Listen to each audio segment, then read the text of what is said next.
Bonjour et bienvenue sur la chaîne du culte du dé, le culte du dé. Normalement, il y a un petit peu d'écho dans cette pièce, donc j'en profite.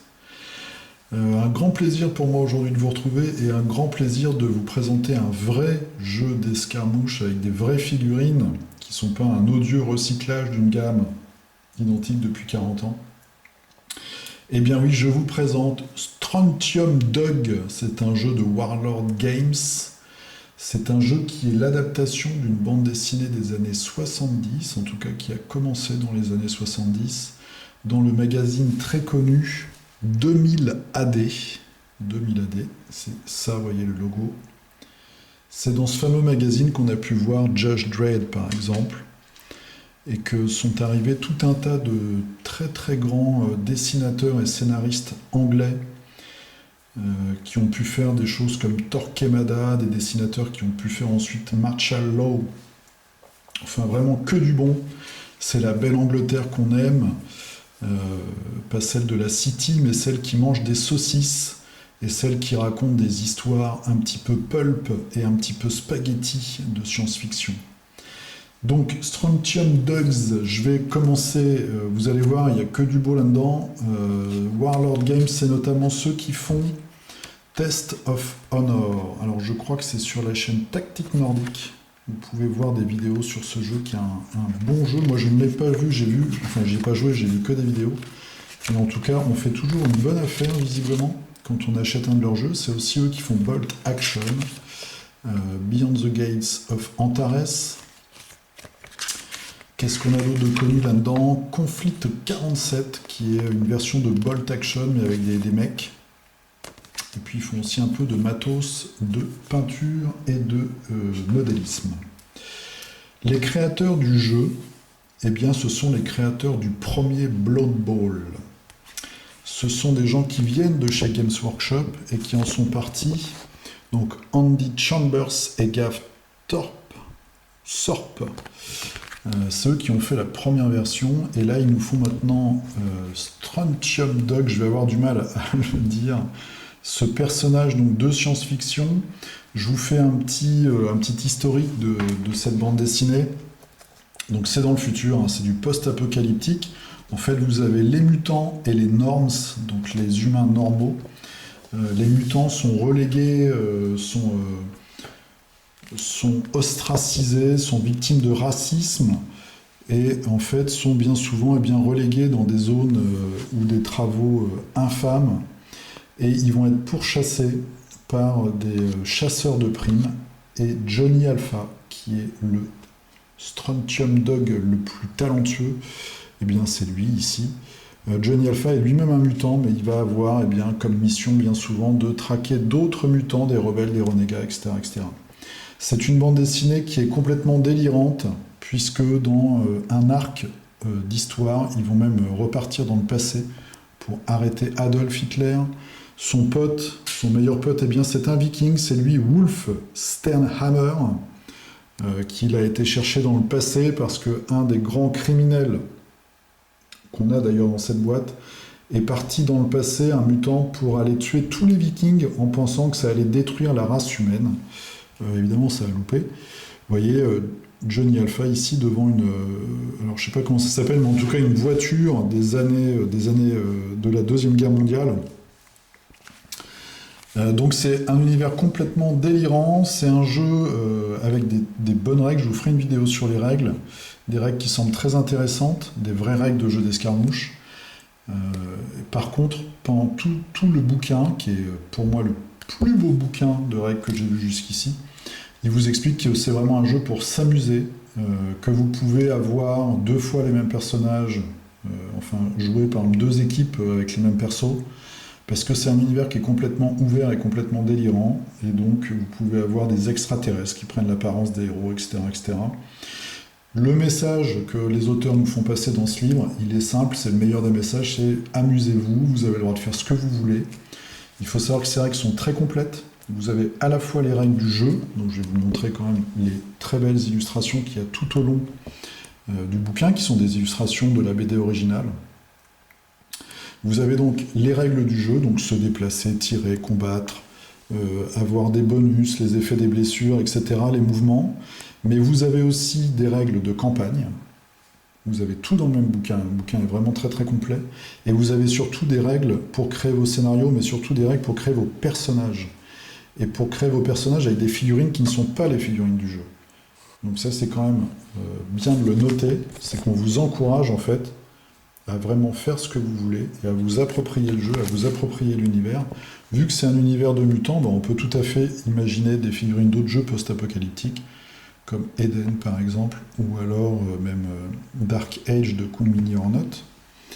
On peut aussi aller dans des univers historiques, puisque le héros lui-même, il va chez les Vikings. Vous voyez, il y a quand même des looks de figurines très très particuliers. Mais c'est ça qui fait le charme de jeu et qui fait le charme de cet univers. On peut l'envoyer au Moyen-Âge, on peut l'envoyer en Deuxième Guerre mondiale, on peut l'envoyer dans un autre futur. Tout est possible. On vous demande vraiment de vous approprier complètement les règles et de vous amuser surtout. Voilà. Vous voyez, cette jeune femme, c'est une mutante qui se prend pour un vampire. C'est en fait la petite amie du héros principal. On a aussi des règles pour les personnages montés, puisqu'ils ont sorti les 2 héros sur des motos, et que là, bientôt, on va les avoir sur des espèces de créatures du désert. On a des règles sur les véhicules, alors aussi bien des véhicules à roues que des véhicules antigraphes du futur. On a tout un tas de choses. On a les règles sur les décors. Sachant que dans la boîte, je vais vous montrer tout le contenu, vous avez ces décors-là. Alors, c'est pas la même maison, je vais vous la montrer après la maison. En MDF, donc pour un peu plus de 50 €, je crois que j'ai payé ma boîte 54 €. Vous avez toutes les règles. Alors, un très beau manuel, hein. Le manuel est très épais. Il y a vraiment bien plein de choses. Il y a toutes les armes. Vous avez tous les personnages qui vont sortir et qui sont sortis. Vous voyez, il y a des personnages très bizarres. Donc il y en a qui n'a pas de tête, en tout cas une tête toute lisse. Il y en a qui a sa tête sur le genou. Et tout ça, ça respecte en fait la bande dessinée. Ça, c'est une espèce de créature qui s'appelle le Gronk, qui est en fait un soigneur, mais qui a comme particularité de s'évanouir tout le temps. Et ça, c'est retranscrit aussi dans le jeu. Voilà, donc ça, c'est le personnage qui a sa tête au niveau du genou et qui met une tête de poupée gonflable pour tromper l'ennemi. Voilà, donc beaucoup d'humour. Un vrai univers, comme moi je les aime, en tout cas à la Judge Dredd, à la Marshall Law et compagnie. Vraiment quelque chose de sympa. Donc là, vous avez tous les personnages. Voilà, il y a des créatures, etc., etc. Toutes les armes, on a vu. Des grandes illustrations. Et là, on a tout un chapitre. Créez votre propre personnage. Donc on choisit son niveau, en gros. Après, on va lui donner des mutations, des caractéristiques, de l'équipement. Il y a tout ce qu'il faut, et puis un prix aussi, et puis aussi un prix quand on l'arrête, parce que tout ça est en gros une histoire de chasseur de primes. Donc c'est vraiment un bouquin qui est très complet, qui fait un peu plus d'une centaine de pages. Et à la fin, vous avez toutes les petites cartes d'équipement qui sont résumées. Voilà, avec une grande illustration. En plus de ce livre de règles qui a les scénarios basiques, on va dire, on a un fascicule comme ça qui est une mini-campagne. Une mini-campagne qui se joue avec les figurines de la boîte. Donc vous voyez ce monstre hideux, eh bien c'est le méchant, c'est un des pires ennemis de Johnny. Donc je vais vous montrer, je vais en profiter voilà, pour vous montrer les figurines que vous avez dans la boîte. Donc vous avez ça, c'est les 2 héros, leurs créatures. Je vais vous montrer après les figurines. Moi c'est la seule peur que j'avais quand je l'ai acheté, c'est de me dire, comme je connaissais pas du tout ce fabricant, c'est mon premier jeu, j'avais peur de la qualité, et vous allez voir, elles sont très très chouettes les figues. Donc ça c'est tous les méchants, et vous voyez, chacun a un côté vraiment très particulier. C'est du spaghetti, quoi, c'est de la SF spaghetti, hein, mais moi j'adore. Donc Max Booba, c'est le grand méchant avec une espèce de visage en peau de fesse tirée, comme ça, avec son gros bazooka portable. Et puis ses acolytes, donc on voit notamment celui-là qui est assez hilarant, Lowdown, Ophi, qui a des très très grandes jambes, enfin plutôt des très très grands mollets, et après qui a un tout petit corps. Et donc là vous avez 3 scénarios en fait qui résument un petit peu, qui sont un enchaînement, et qui résument un petit peu l'histoire. Comme ça, il y a même un 4e avec des figurines qui sont sorties en plus. Ensuite, qu'est-ce que vous avez là-dedans? Vous avez alors des socles comme ça en plastique qu'on peut rajouter sous les figurines. Voilà. Moi, c'est ce que je vais faire. Je vais texturer tout ça un petit peu. On a 2 grappes de jetons. Donc avec des jetons blessures, des jetons stun ou alors en incapacité. En fait, vous pouvez capturer vos ennemis. Donc en fait, il ne faut pas les tuer. Faut les assommer, ou alors vous pouvez les tuer aussi. Des jetons d'activation, ça marche comme dans Bolt Action, c'est-à-dire que vous allez mettre, chaque joueur va mettre autant de jetons qu'il a de figurines dans un sac, et on va les tirer au hasard en fait. Des contours, des petits trucs de bonus de vitesse. Et donc on a ça en noir et en rouge pour les 2 joueurs, donc on a vraiment tout ce qu'il faut dans la boîte. Ensuite nous avons des cartes comme ça, chicanerie, c'est un peu des cartes de stratégie, et qui chacune ont une illustration là aussi de la bande dessinée de base. Donc on a tout un tas comme ça. C'est vraiment super, elles sont de très bonne qualité, elles ont un très chouette toucher. Et vous voyez, il y a plein d'illustrations à chaque fois. Donc c'est des petits trucs, c'est pour permettre à vos joueurs, par exemple, à vos personnages de charger, ou de faire semblant d'être morts, de se faire attaquer. Voilà, l'ennemi se fait attaquer par des crabes extraterrestres quand il bouge. Votre chef met une petite claquette à un de ses gars pour qu'il reprenne un peu ses esprits. Ou alors on a des bonus, on se fait pas surprendre. Enfin, il y a plein de trucs, c'est vraiment très bien pensé. J'ai lu les cartes hier, elles sont vraiment chouettes, on peut désarmer ses ennemis. Voilà, il y a des trucs vraiment sympas. Donc ça, c'est des cartes que vous avez, c'est un peu une main de cartes en fait, que vous allez avoir à gérer en plus de vos personnages. Et puis après, on a aussi des cartes armurerie qui sont là carrément des équipements. Il y a un thème qui revient assez souvent dans cette bande dessinée, en plus de la révolution et du combat contre le racisme, c'est les voyages dans le temps. Donc ce qui fait que vous avez là par exemple, Time Bomb, c'est carrément une bombe, si vous réussissez à bien la placer sur un ennemi, il va disparaître de la table de jeu. Vous l'avez tué en un coup. Et après, on a mini bombe atomique qui lance un compte à rebours et après, d'après ce que j'ai compris, la partie s'arrête, donc c'est assez énorme. Ça me fait penser un peu au jeu que je vous avais présenté il y a très très longtemps au début de la chaîne, il y a à peu près 3 ans, c'était Mars Attack. En mieux, c'est-à-dire en plus pro, avec vraiment des belles règles. Mars Attack, c'est un jeu de plateau quand même à la base, mais c'est vraiment marrant. Il y a comme ça des cartes bonus qui sont assez hilarantes. La Time Trap, il y avait Time Drug. Après, il y a tout un tas de trucs. Il y a des coups de poing américains électrifiés, des bombes, enfin des trucs anti-graves pour éviter de tomber. Beam Polarizer, c'est dur par contre. Beam Polarizer. Ça, c'est une espèce de petit drone qui va attirer des tirs ennemis. De l'alcool. Dimension Warp, je sais pas ce que c'est ça. Ah oui, c'est pour faire évader immédiatement un personnage de la table de jeu. Voilà, donc si par exemple vous devez sauver quelqu'un, hop, vous avez un de vos joueurs qui est super blessé dans une campagne. Et puis après on a tout un tas de trucs, champ de force, bombes, enfin bon, il y a tout un tas de trucs, jetpack, medipack. Le héros aussi a un pistolet avec trois canons. Et comme Judge Dredd, il a des munitions différentes. Donc là, on reprend un peu ça, et du coup, en équipement, on a des munitions de différents types. Après, vous avez les cartes de personnages. Donc, je vous les montrer un petit peu plus en détail quand je ferai une vidéo sur les règles. Pour les personnages principaux, vous avez ces caractéristiques d'un côté, et puis les explications de ses talents de l'autre. Voilà. Donc ça, c'est le Viking, c'est son pote, le Gronk. On voit ici. Alors c'est vraiment des dessins toutes les époques, hein, c'est ça qui est beau. Le super méchant, qui n'a pas l'air très menaçant comme ça, mais c'est une belle ordure. Pensez quand même qu'il a été essayé de génocider les Vikings. Et après, pour les personnages un petit peu plus secondaires, en fait, on a chaque carte est recto verso avec un perso de chaque côté.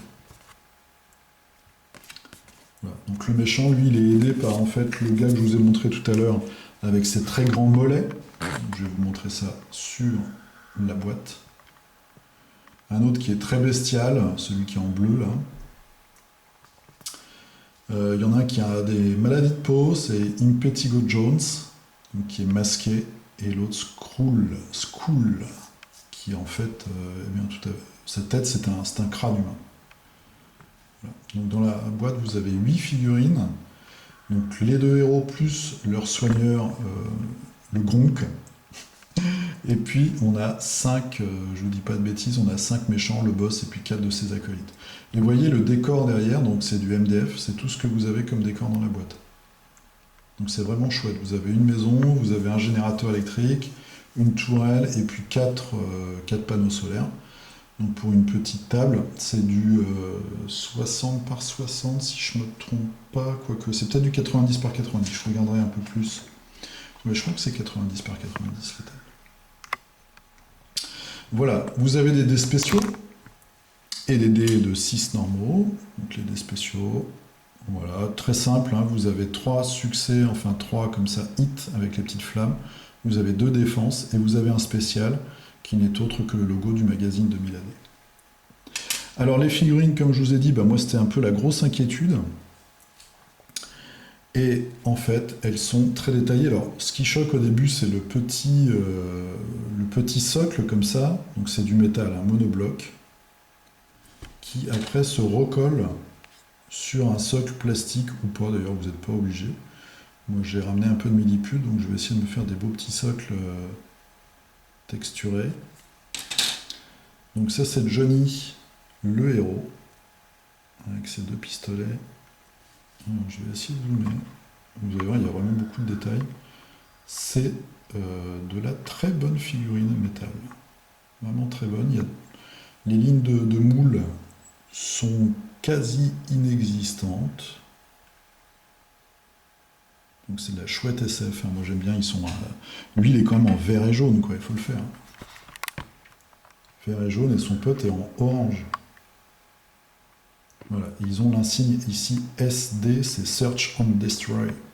C'est le nom de leur, j'allais dire de leur association, de leur espèce de police, de leur espèce d'inquisition anti-mutant.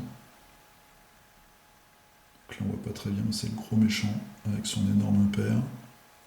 Je vous les montrerai une fois qu'elles seront sous-couchées et soclées.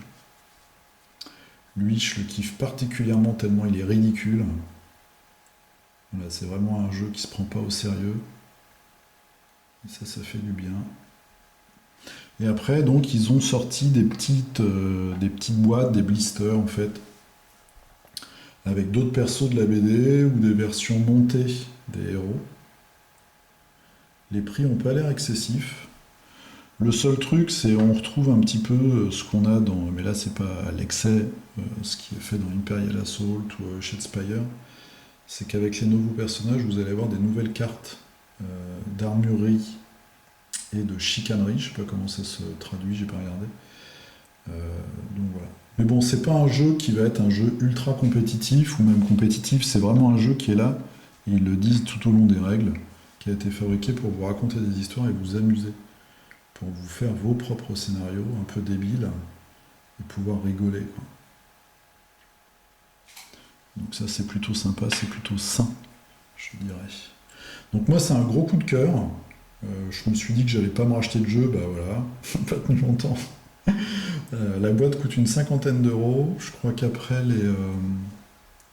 Alors par contre tout est en anglais. Hein. Tout est en anglais. Je sais pas du tout s'il va y avoir une traduction. Test of Honor, je sais pas s'il y a eu une traduction en français. Je serais incapable de vous le dire. Je dois avouer que j'ai pas regardé. J'essaierai de regarder avant la prochaine vidéo. Donc ça c'est la bait. Voilà. Strontium Dog, un très bon jeu, une très bonne alternative à toutes les cochonneries qui sortent en ce moment.